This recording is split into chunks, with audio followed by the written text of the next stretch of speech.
वन्द्यो बोधमयनित्यं गुरु शङ्कररूपिणं यमिश्रितैः वक्रोऽपि चन्द्रबन्धते ब्रह्मानन्दं परमसुखदं केवलज्ञानमूर्तिं दन्दातीतं गगनसदृशं तत्त्वमस्यधीलक्ष्यम् एकं नित्यं विमाल्यचलं सर्वाधिसाक्षिभूतनं भावतीतं त्रिगुणरहितं सद्गुरुं नमामि।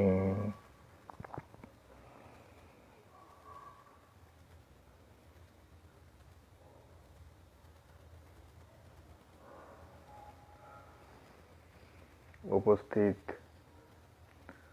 দর্শকবৃন্দ, আমার বোন ও ভাইরা, চরাচর জগতের সমস্ত প্রাণী ও পদার্থ ঈশ্বর স্বরূপ। আমি এই সকলের মধ্যে দিয়ে আমি আমার পরম পিতা পরমাত্মাকে আন্তরিক শ্রদ্ধাপূর্ণ প্রণাম জানিয়ে শুরু করছি আজকের এই অনুষ্ঠান।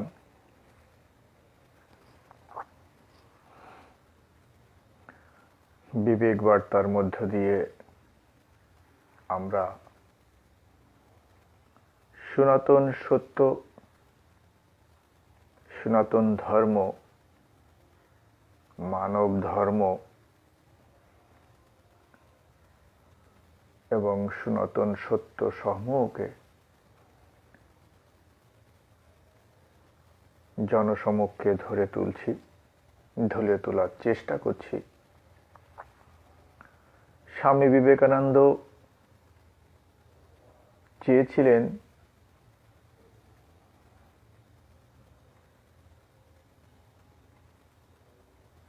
যে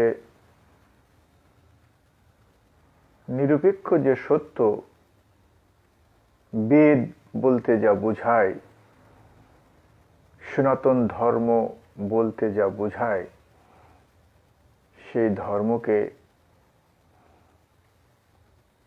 মানুষের বাড়িতে বাড়িতে গিয়ে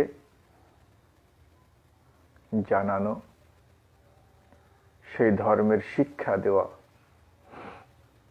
বিদ্যার শিক্ষা এবং এই ধর্মের শিক্ষা। স্বামীজির আদেশকে মাথায় রেখে আমরা চেষ্টা করছি সামাজিক এই গণমাধ্যমের মাধ্যমে স্বামীজির সেই বাণীকে মানুষের কাছে পৌঁছে দেওয়ার। গত 12 তারিখ সেই মহাপুরুষের 159 বছরে পদার্পণ করলেন, আর 158তম জন্ম জয়ন্তী পৃথিবী জুড়ে সকলে পালন করলেন। আমরা একটু বিচার করে দেখব, বিবেচনা করে দেখব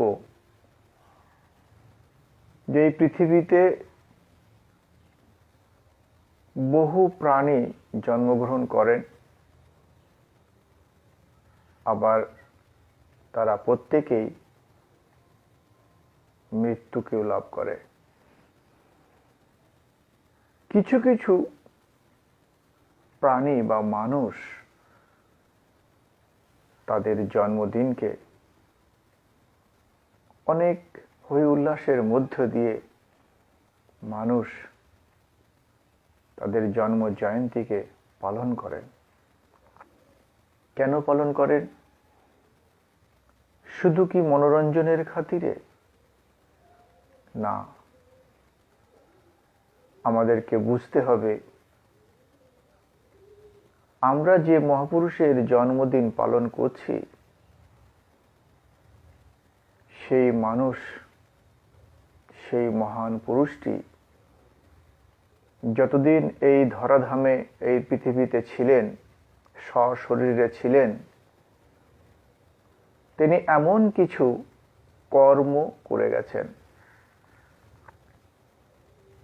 বলে যাননি। আমরা শুধু বলায় বিশ্বাস করি না, আমরা বিশ্বাস করি কর্মকে। কর্মই প্রধান। জগতের কথা বলা একটা পাখিও, তাকে যদি শেখানো হয়, সে শেখানো বলি, বহু জ্ঞানের বুলি সে বলতে পারে। এই জন্যে যে মহাপুরুষের আমরা এই 12 তারিখে জন্ম জয়ন্তী পালন করলাম, তিনি নিজেও একথা বলে গেছিলেন যে একজন মূর্খ অনেক বড় বড় জ্ঞানের কথা বলতে পারে, কিন্তু তিনি জ্ঞানী নন। যে কথা যেমন বলছে, তিনি তেমন ভাবে যদি নিজের জীবনে সেই কাজটি করে যান, তবেই কিন্তু তিনি জ্ঞানী, তবেই কিন্তু শ্রদ্ধেয়। স্বামীজি নিজের জীবন দিয়ে তিনি যে কর্মগুলো করে গেছেন এবং আমাদের জন্যে তিনি নিজে করে দেখিয়ে গেছেন যে তোমরাও ঠিক এইভাবেই শুধু মুখে বলা না, কাজ করে দেখাও। আমরা যারা প্রবীণ, তাদের কর্তব্য এই সমস্ত মহাপুরুষদের জন্ম জয়ন্তী পালনের মাধ্যমে নবীনদেরকে পথ প্রদর্শন করা। শুধু ওই মহাপুরুষের কয়েকটি বাণীকে উদ্ধৃত করে এবং তাদের নামে আমাদের মনোরঞ্জনমূলক কিছু ব্যবস্থাপনায় যেন আমরা সীমাবদ্ধ না থাকি। মনোরঞ্জনের মধ্যে দিয়েও প্রবীণরা যদি নিজের জীবনে সেই মহাপুরুষের দেখানো পথে যদি কাজ করেন, তবে অবশ্যই তারা নিজেরাও নবীনদেরকে পথ প্রদর্শন করতে পারে।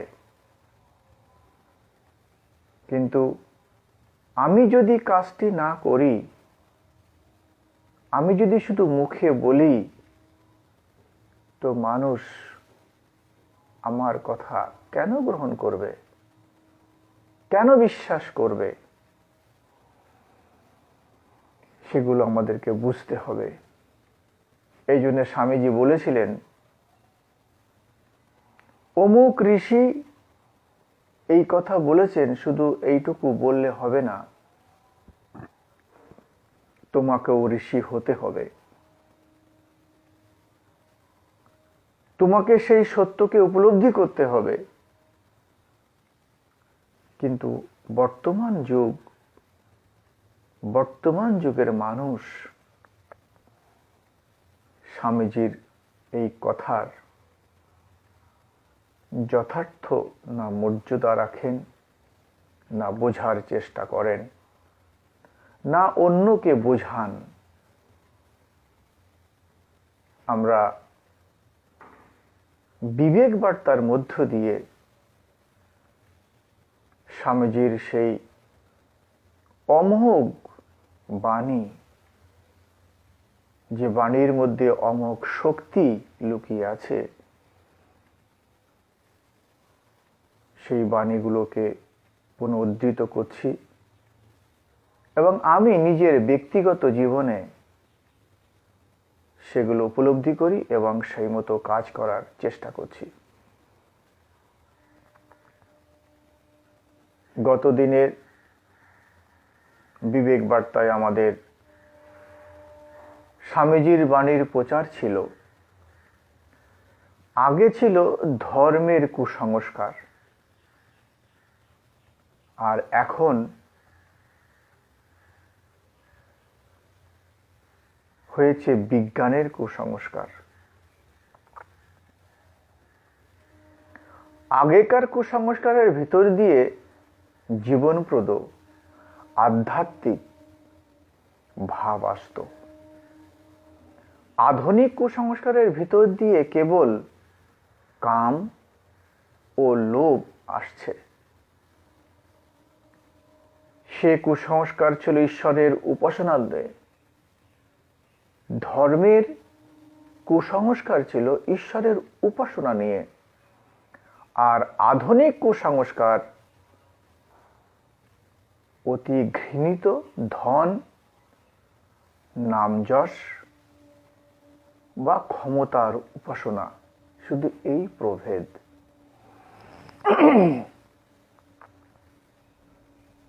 আমরা এর একটু ভিতরে যাওয়ার চেষ্টা করব। স্বামীজি বলতে চেয়েছিলেন আজ থেকে 150 বছর আগে, তখনও বিজ্ঞানের যথেষ্ট রমরমা হয়নি। তাতেই বিজ্ঞান নিয়ে একটা আলোড়ন সৃষ্টি হয় এবং আমাদের যে ঋষি, সনাতন ধর্মের যে ঋষিরা, তারা যে সমস্ত কথা বলে গেছিলেন, পথ বলে গেছিলেন, তাদের সেই মতকে উপহাস করা হতো। যদিও তাদের সেই মতগুলো সব ঠিক না হলেও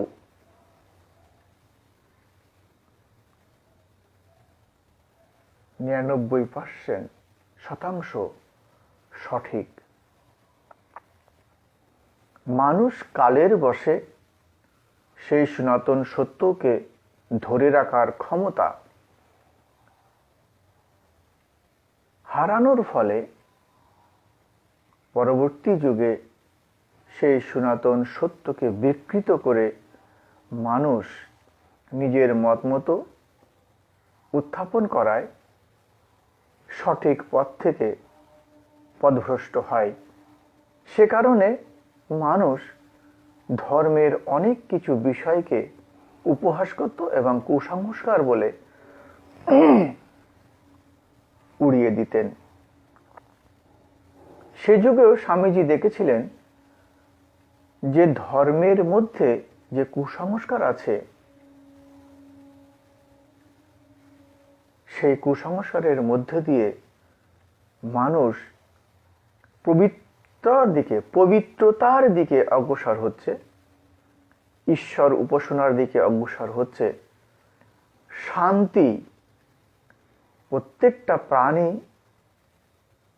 যার অন্বেষণ করে, যা খোঁজ করে, যা চায়, শান্তি, আনন্দ, সেই কুসংস্কারের মধ্য দিয়ে তারা সেই তৃপ্তি অর্থাৎ সেই সুখ, সে আনন্দ অনুভূতি করেছেন। কিন্তু বিজ্ঞানের মধ্য দিয়ে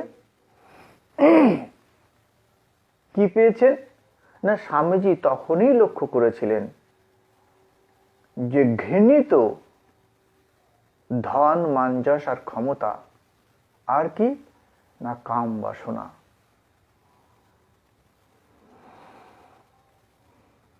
আমরা ভারতীয় ঋষিদের কথা তুললে মানুষ অনেক রকম তার মধ্যে থেকে ত্রুটি খোঁজার চেষ্টা করে। বিষয়বস্তু বুঝবার অনেক আগেই, বিষয়বস্তুকে বিবেচনা করার অনেক আগে থেকেই অনেক ত্রুটি বের করার চেষ্টা করে। কিন্তু বিজ্ঞান সম্বন্ধে যখন আমরা হাক্সলি, টিন্ডার বা ডারউইন সম্বন্ধে যখন কোনো উত্থাপনা করি, তখন অন্ধের মতো নির্বিচারে সেগুলোকে গ্রহণ করি। না তারা বিজ্ঞান, তারা বৈজ্ঞানিক। এই যে বিজ্ঞান বিজ্ঞান বিজ্ঞান বলে আমরা যারা গলা ফাটায়, যারা চেঁচায়, তাদের 99% মানুষ বিজ্ঞান বলতে কি বুঝায় সেই ধারণায় নেই। কেন নেই? না তারা বৈজ্ঞানিকদের কিছু সিদ্ধান্ত লিপিবদ্ধ করা আছে এবং সেই লিপিবদ্ধগুলোকে পুঙ্খানুপুঙ্খভাবে তারা যাচাইও করেনি, শুধু গল্পের মতো পড়েছেন মাত্র, অথবা কোনো মানুষের কাছ থেকে শুনেছেন মাত্র। এই যে শুধুমাত্র শোনা এবং গলার্ধকরণ, এতেই তারা নিজেদেরকে বিজ্ঞান মনস্ক বলে প্রচার করেন। বিজ্ঞান কথার অর্থ বিশেষ জ্ঞান। কোনো একজন বিজ্ঞানে যিনি ডক্টরেট করেছেন, যাকে আমরা পিএইচডি বলি, বিজ্ঞানের যিনি দর্শন, যিনি লৌকিক বিদ্যার মাধ্যমে সেই শংসাপত্র অর্জন করেছেন, তাকে যদি আমরা জিজ্ঞাসা করি, এই যে আমরা জল দেখছি, এই জলের আমাকে একটু বিজ্ঞান বুঝাবেন, এর বিশেষ জ্ঞান বলতে কি বুঝায়? অথবা আমরা যে কেদারা, যাকে আমরা চেয়ার বলি, যে চেয়ারে আমরা বসি, সেই বিজ্ঞানের দর্শন শংসাপত্র অর্জনকারী সেই ছাত্রকে যদি আমি জিজ্ঞাসা করি যে চেয়ারের বিজ্ঞান সম্বন্ধে আমাকে একটু বোঝাবেন, এর বিশেষ জ্ঞান বলতে কি বোঝায়, তিনারা কিন্তু বোঝাতে পারবেন না। বিজ্ঞান এবং ধর্ম দুটো বস্তুরই কিন্তু লক্ষ্য এক, চূড়ান্ত একত্বে খোঁজ করা, চূড়ান্ত একত্রে পৌঁছানো। বিজ্ঞান পদার্থের চূড়ান্ত একত্রে পৌঁছান, যেখানে পৌঁছানোর পর আর কিছু খোঁজ করার বাকি থাকে না। আধ্যাত্ম, ধর্মরও কিন্তু সেই একই লক্ষ্য, চূড়ান্ত একত্রে পৌঁছানো, যাকে বিজ্ঞানের ভাষায় এনার্জি, শক্তি বলছেন, ধর্মের ভাষায় তাকে ভগবান বলছেন, ব্রহ্ম বলছেন, আত্মা বলছেন। বিজ্ঞানের ভাষায় বলা হয় energy can neither B created, it can not be destroyed. অর্থাৎ শক্তির সৃষ্টিও নেই, তার ক্ষয় নেই, তার ধ্বংসও নেই।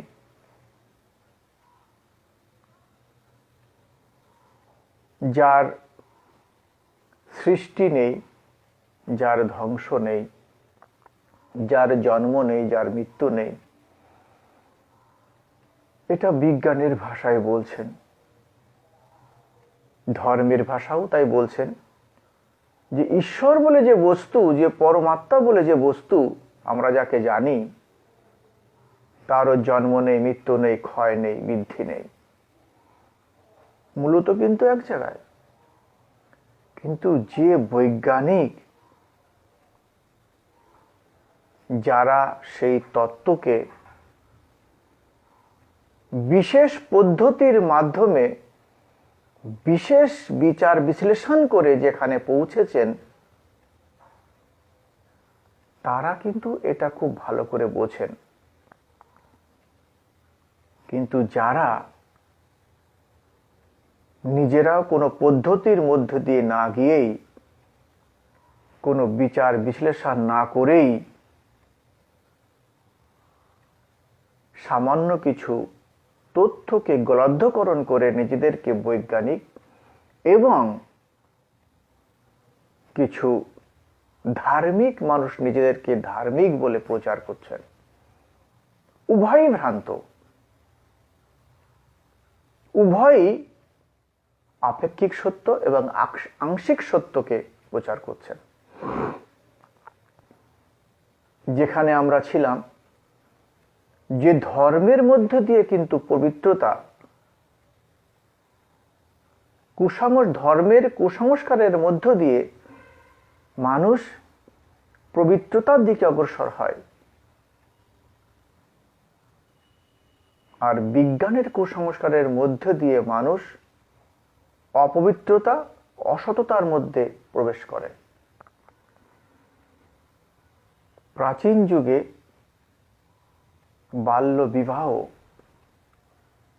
বাল্য বিবাহের মধ্য দিয়ে নারীর পবিত্রতা রক্ষা করা হতো, যদিও এটা কুসংস্কার।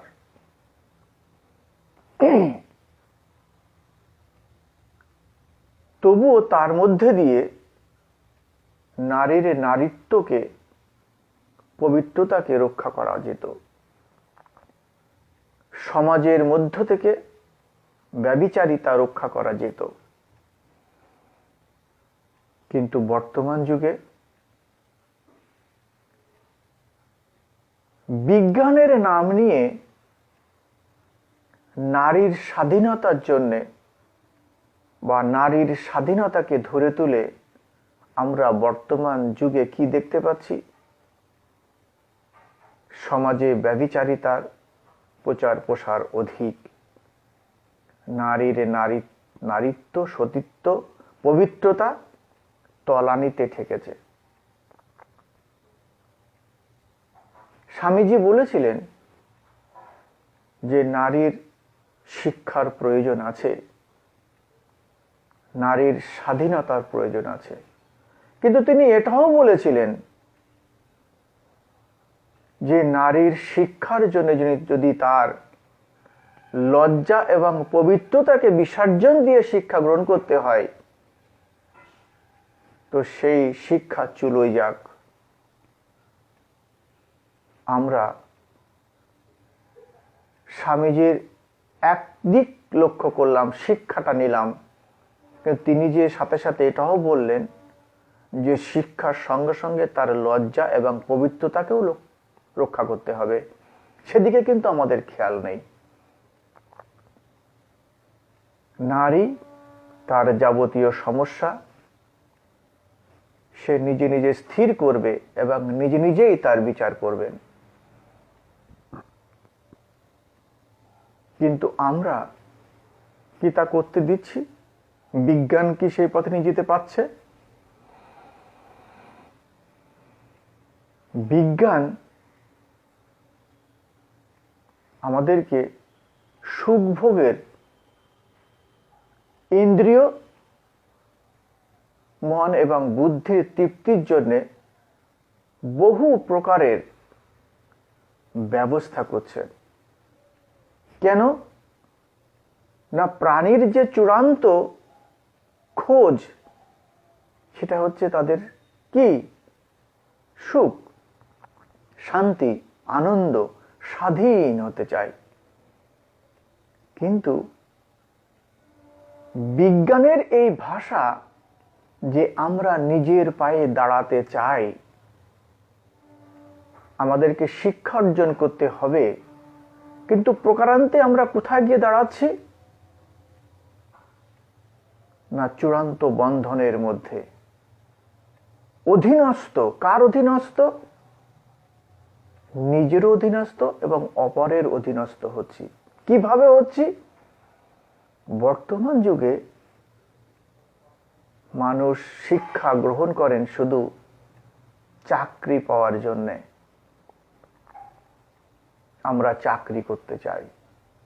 কেন না চাকরি করলেই আমার সমস্ত সুখ সুবিধা আসবে।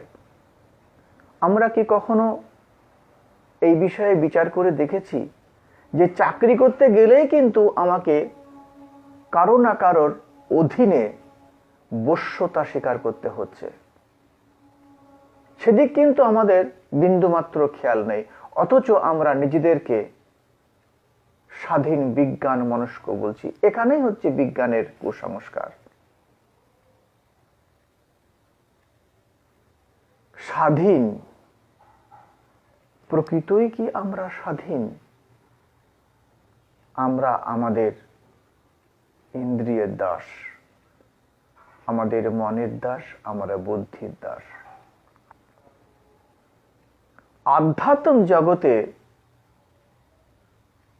এই যে কুসংস্কার, ঋষিদেরকে যে বাণীদেরকে যারা কুসংস্কার বলে গেছেন বা এখনো বলছেন এবং অদূর ভবিষ্যতেও বলবেন, যে আধ্যাত্মিক প্রকৃত আধ্যাত্ম, প্রকৃত যে সনাতন ঋষিরা যে কথাগুলি বলে গেছেন তার মধ্যে বিন্দু মাত্র অসত্য নয়। বিজ্ঞান প্রমাণিত নয়, সব প্রমাণিত নয়, অনেক কিছুই আছে সিদ্ধান্ত। যেমন আগে বিজ্ঞান বলতেন যে মহাকাশে কোনো তরঙ্গ নেই,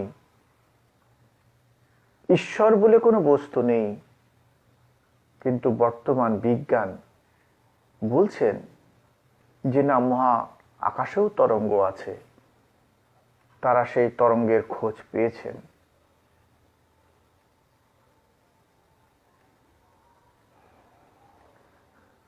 আমরা এই যে ঈশ্বরের কথাও বলি, গত কয়েক বছর আগেও এক বৈজ্ঞানিক তিনি স্বীকার করেছেন যে ঈশ্বর কণা বলে কোনো একটা বস্তু আছে।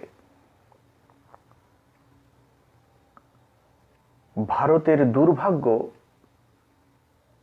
বর্তমানকে দিয়ে যদি আমরা লক্ষ্য করি, ভারতীয়রা যা কিছু করুক না কেন, কিন্তু ভারতীয়রা সেটা স্বীকার করেন না। ভারতীয়দের বিশ্বাস পাশ্চাত্যদের ওপর, পাশ্চাত্যরা যা বলবে সেটাই ঠিক। পাশ্চাত্য দেশে বর্তমানে যে গোবিন্দের যে ভ্যাকসিন তৈরি হয়েছে তার থেকে যথেষ্ট উন্নত ভারতে, তবুও তাদের ভারতীয়দের, আমি সব ভারতীয়দেরকে বলবো না, কিছু অংশ যারা ভারতীয় হয়েও ভারতীয় সংস্কৃতিকে স্বীকার করে না, তারা কিন্তু ভারতীয়র কিছুই বিশ্বাস করে না।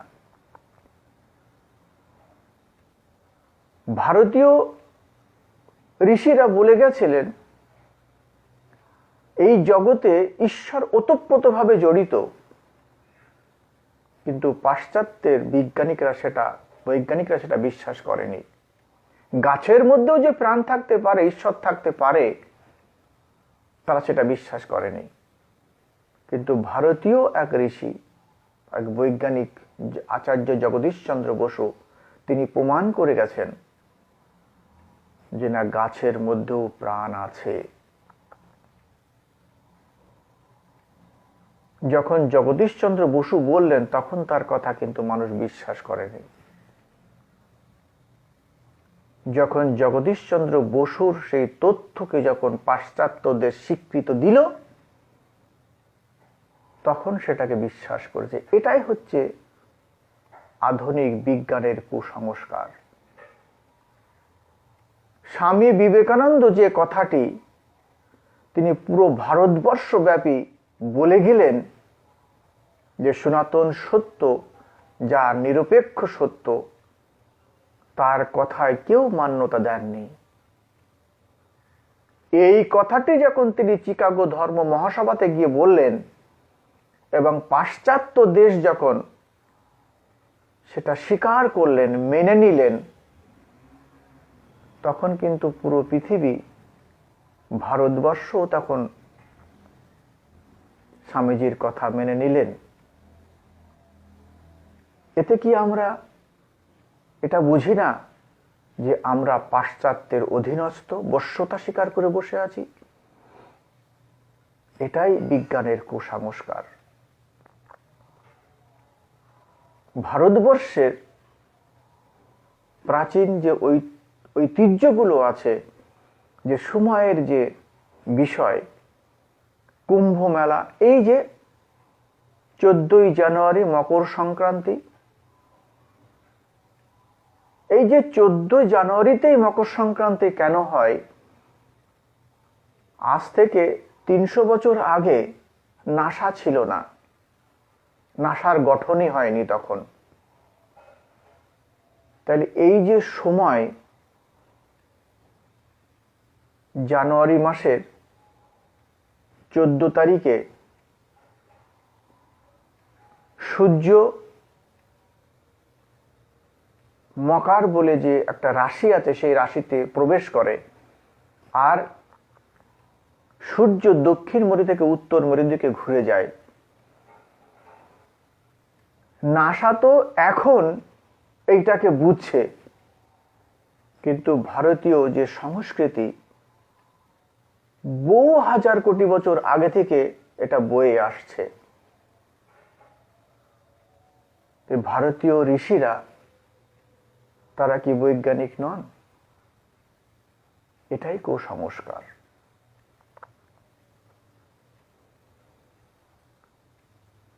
আমরা জানি যে 12 বছর পরে কুম্ভের মেলা হয়, কিন্তু 12 বছর পরেই কেন কুম্ভের মেলা হয়?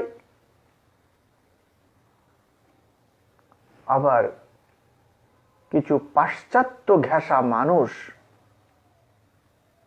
তারা এটাকে নিয়ে কুসংস্কার বলে ব্যাখ্যা দিয়ে থাকেন। যখন নাসা সৃষ্টি হয়নি, তার বহু পূর্ব থেকে কিন্তু এই 12 বছর পরেই কিন্তু কুম্ভের মেলা হয়। সেটা কি আমরা জানি কেন হয়? আমাদের ঋষিরা বহু পূর্বেই এই যে গ্রহগুলো আছে, রবি, চন্দ্র, মঙ্গল, বুধ, বৃহস্পতি, শুক্র, শনি, এই সমস্ত গ্রহগুলো কিন্তু আমাদের ঋষিরা বহু পূর্বেই এর প্রতিটা ক্ষণ সময়, কে কতদিন এই সূর্যের পরিক্রমা করছে, সব কিন্তু বহু পূর্বেই আলোচিত হয়ে আছে। তো বৃহস্পতি যে গ্রহ, সে সব থেকে বেশি সময় নেয় এক গ্রহ, এক রাশি থেকে সে পুরো চক্কর করে ঘুরতে ঘুরতে দুবারা সেই রাশিতে তার ঘুরে আসতে 12 বছর সময় নেয়।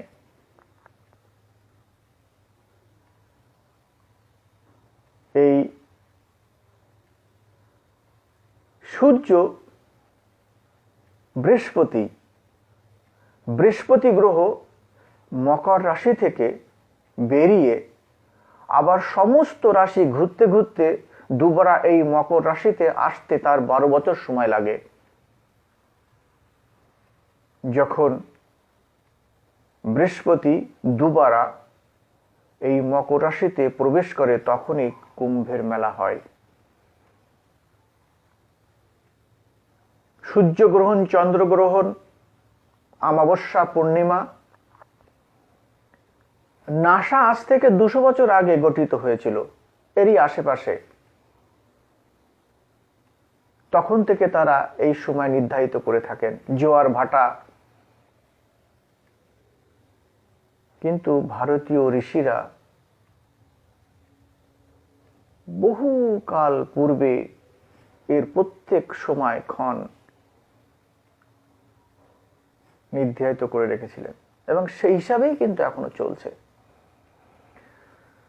তো বিজ্ঞানের কুসংস্কার বর্তমান যুগে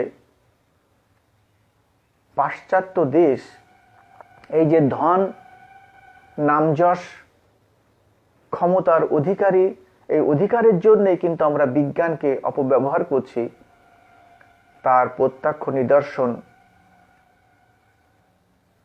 বর্তমান যুগের 5 জানুয়ারি 2021 আমেরিকার যে সংসদ ভবনে একজন রাষ্ট্রপতি জনগণের মত উপেক্ষা করে তিনি ক্ষমতায় বসে থাকবার জন্যে, সুখ সুবিধার অভিলাষে তিনি জনগণের মতকে উপেক্ষা করে তিনি দাঙ্গা সৃষ্টি করলেন। এটাও পৃথিবীর ইতিহাসে লিপিবদ্ধ হয়ে থাকবে। এক শ্রেণীর মানুষ তারা ভাবেন যে ধন, সম্পদ, ঐশ্বর্য এগুলো হলেই কিন্তু আমাদের তৃপ্তি, এগুলো হলেই কিন্তু আমরা শান্তি অর্জন করতে পারবো। কিন্তু বর্তমান যুগে যে সমস্ত পুঁজিবাদী দেশ, সেই দেশের মধ্যে যে অশান্তি, উচ্ছৃঙ্খল বর্তমানে আমরা লক্ষ্য করতে পারি, তাতে করে স্পষ্ট হয় যে ধন সম্পদ, ক্ষমতায় কখনো মানুষ তৃপ্তি লাভ করতে পারে না। কিন্তু আধ্যাত্মিক মতে যদি আমরা গীতার 3য় অধ্যায়ের 37 শ্লোকে দেখি, সেখানে কিন্তু একটা কথা পরিষ্কার করে বলা আছে যে মানুষের কাম এবং ক্রোধ এই দুটোই হচ্ছে মানুষের মহাশত্রু। অর্থাৎ এই যে কামনা, কাম প্রবৃত্তি, যখন এই কামনা যখন আমার প্রতিহত হয়, তখনই কিন্তু ক্রোধ হয়। মানুষ যত বিষয়ের চিন্তা করে, ধন দৌলত, স্ত্রী পুত্র, এই আত্মকেন্দ্রিকতা, যখন সে মানুষ ইন্দ্রিয় এবং মনের তৃপ্তি এবং এমনকি বুদ্ধিরও তৃপ্তি অভিলাষে যখন মানুষ উদ্ধত হয়, তখন যাবতীয় দুঃখ, কষ্ট এবং শোক আবির্ভূত হয়। এর মধ্যে দিয়ে মানুষের অতৃপ্ততা থেকে যায়। আমাদের সনাতন ধর্মের যে শাস্ত্র, সে কিন্তু এর নিদর্শন দেন যে মানুষ যদি প্রকৃত শান্তিকে, আনন্দকে অর্জন করতে চায়, সে যদি স্বাধীন হতে চায়, তবে তাকে নিবৃত্তি মার্গ অর্থাৎ ত্যাগের মার্গ, ত্যাগের রাস্তাকে অবলম্বন করতে হবে। ত্যাগের মধ্যে দিয়েই, সংযমের মধ্যে দিয়েই কিন্তু মানুষ মুক্তি লাভ করতে পারে। আর মানুষের যাবতীয় অশান্তি, কষ্ট, দুঃখ সমস্ত কিছু কিন্তু মানুষের ইন্দ্রিয়, মন এবং বুদ্ধি। গীতার 16 অধ্যায়ের যদি 20 শ্লোককে আমরা লক্ষ্য করে দেখি, সেখানে ভগবান শ্রীকৃষ্ণ বলছেন যে অর্জুন, মানুষের যে কাম, ক্রোধ আর লোভ, এই 3টে হচ্ছে নরকের দ্বার স্বরূপ। নরক বলতে কি বোঝায় না? নরক বলতে বোঝায় এই যে আমরা কষ্ট ভোগ করি, দুঃখ ভোগ করি, শোক ভোগ করি, এই যে ভয়ে যে আমরা উৎপীড়ন হই, এটাই কিন্তু নরক। বলছে যে কাম, এই যে কামনা, একটা পুরুষের নারীর প্রতি কামনা, একটা নারীর পুরুষের প্রতি যে কামনা, ধন দৌলতের প্রতি যে কামনা, যে তৃষ্ণা, আর এই তৃষ্ণার লোভ, লোভী ব্যক্তি কখনোই সৎ হতে পারে না। অসৎ ব্যক্তি কোনো দিনই শান্তিকে অর্জন করতে পারে না। অসৎ ব্যক্তি কখনোই আত্মচিন্তন করতে পারে না। আর যখন তারা যা পারে না, যখন তারা ইন্দ্রিয় মন ও বুদ্ধির মধ্যে ঘোরাফেরা করেন, বুদ্ধিবৃত্তির পরিচালনা করেন, তখনই তারা কামনা, লোভ এবং এই কামনা এবং লোভের যখনই ব্যাঘাত ঘটে তখনই ক্রোধের উৎপত্তি হয়। এই জন্য ভগবান শ্রীকৃষ্ণ বললেন গীতার 3 অধ্যায়ের 42 শ্লোকে বলছেন যে ইন্দ্রিয় থেকে বলবান মন, আর মনের থেকেও বলবান হচ্ছে বুদ্ধি, আর বুদ্ধি থেকেও বলবান হচ্ছে আত্মা। এই জন্য 43 শ্লোক 3 অধ্যায় 43 শ্লোকে ভগবান শ্রীকৃষ্ণ বলছেন যে তুমি বুদ্ধিরও যে শ্রেষ্ঠ সেই আত্মাকে জেনে এই মনকে বশীভূত করো। অর্থাৎ বুদ্ধিরও শ্রেষ্ঠ, আর মানুষ এই ইন্দ্রিয় মন এবং বুদ্ধির মধ্যেই কিন্তু ঘোরাফেরা করেন, এর বাইরে আর যেতে পারে না। কিন্তু সনাতন ঋষিদের লক্ষ্য কিন্তু ইন্দ্রিয় মন বুদ্ধি নয়, তাদের লক্ষ্য আত্মা। না কেন? আমরা প্রত্যেকে স্বাধীন হতে চাই আর আনন্দ পেতে চাই। এই জন্যে ভগবান শ্রীকৃষ্ণ গীতার 2 অধ্যায় 66 শ্লোকে বলছেন যে আত্মচিন্তা ব্যতীত,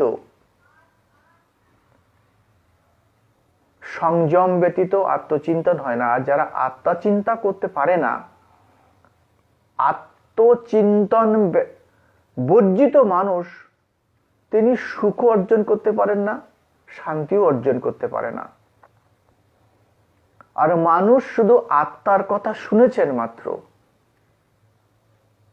জানেন না। ভগবান শ্রীকৃষ্ণ গীতার 3 অধ্যায়ের 43 শ্লোকে বলছেন বুদ্ধিরও শ্রেষ্ঠ তুমি সেই আত্মাকে জানো এবং মনকে বশীভূত করো, তবেই গিয়ে তুমি শান্তিকে লাভ করতে পারবে। তুমি শত্রুকে, এই যে শত্রু, সব থেকে বড় শত্রু কিন্তু আমাদের ইন্দ্রিয় মন এবং বুদ্ধি, অথচ আমরা আমাদের শত্রু বাইরে খুঁজছি। এখানেই বিড়ম্বনা, এখানেই বিজ্ঞানের কুসংস্কার। বিজ্ঞান বলতে আদৌ কি বুঝায়, এই যে বিশেষ জ্ঞান, এ কিন্তু মানুষের নেই। বাহ্যিক বস্তু আর একটা মানুষ দুটোই কিন্তু একই প্রকারের। আমরা সোনার যে অলংকার, আংটি, সোনার আংটি, সে কিন্তু মূলত সোনা। সোনা আংটিটা রূপ দেওয়া হয়েছে বলে রূপের নাম কিন্তু আমরা আংটি বলছি। সেই প্রকারে এই সোনাকে যখন আমরা একত্রে নিয়ে যাব, তখন আমরা বুঝতে পারবো যে প্রকৃত সোনা বলতে কি বোঝায়, বা আংটি বলতে কি বোঝায়, দুল বলতে কি বোঝায়, চুরি বলতে কি বোঝায়। ঠিক সেই প্রকারে এই যে মানুষ, যে রূপটিকে আমরা মানুষ বলছি, আদৌ যখন এর একত্রে আমরা পৌঁছাবো, তখন আমরা প্রকৃত বুঝতে পারবো, তখন আমাদের বিজ্ঞান সম্পন্ন হবে যে আদৌ আমরা কে। তো মানুষ বিজ্ঞানের কুসংস্কারের মধ্যে দিয়ে, আজ মানুষ কত শিক্ষিত, কত বিজ্ঞানে উন্নত, কিন্তু মানুষ যত উন্নত সে ততই ভ্রষ্টাচার, ততই সে অসৎ, ততই সে অপবিত্র, এবং ততই সে আত্মকেন্দ্রিক, স্বার্থপরায়ণ, আত্মকেন্দ্রিকতায় মত্ত, স্বার্থপরায়ণ।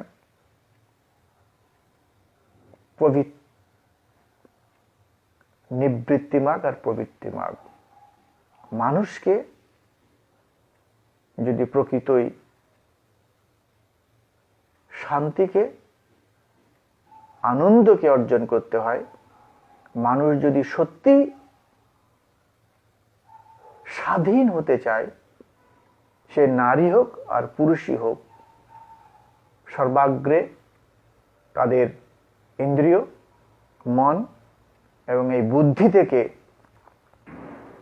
মুক্তি নিতে হবে। ইন্দ্রিয়, মন আর বুদ্ধিকে বশীভূত করতে হবে, তবেই কিন্তু আমরা স্বাধীন। আমরা ইন্দ্রিয়ের দাস। বর্তমান যুগে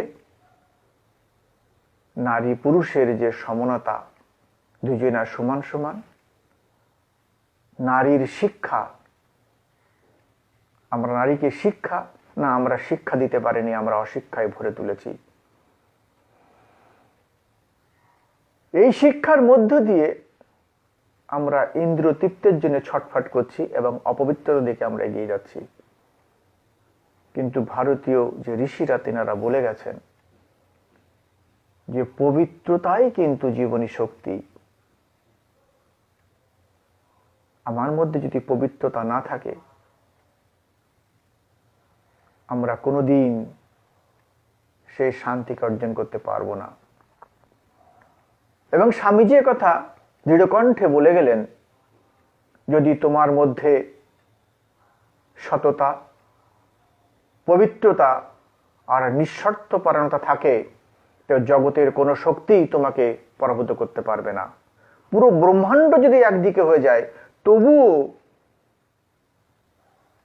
তোমাকে তারা বশীভূত করতে পারবে না।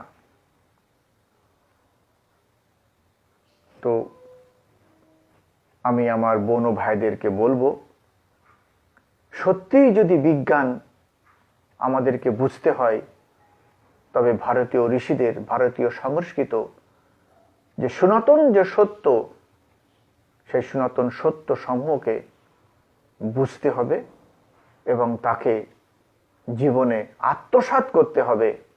তবেই কিন্তু আমরা বিজ্ঞান বলতে কি বুঝায় বুঝতে পারবো। তখনই আমরা ধর্মের আর বিজ্ঞানের কুসংস্কারের ভেদাভেদ বুঝতে পারবো। এই বলে আমার বিচার আজ এখানে বিশ্রাম দিলাম। আগামী বুধবার 20 তারিখে আবার, সম্ভবত 20 তারিখই বুধবার, কিছু না কিছু বিষয় নিয়ে আলোচনা করব। ওম তৎসৎ।